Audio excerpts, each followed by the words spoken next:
How to enable or disable rotate to landscape mode for home screen on the Samsung Galaxy S25 series.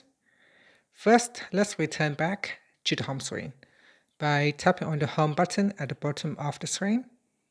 Now from the home screen, swipe down at the top, then in the quick settings panel, tap on the settings icon. From here, we then scroll down and then tap on home screen. Next, we then scroll down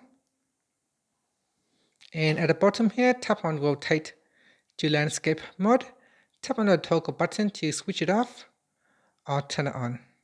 Here I can switch it on, and when you see that if I turn it on, I can rotate my home screen to landscape mode or portrait mode. And if I lock it, if I switch it off, then I cannot rotate my home screen to landscape mode. It can only be in portrait mode. And that's it. Thank you for watching this video. Please like and subscribe to my channel for more videos.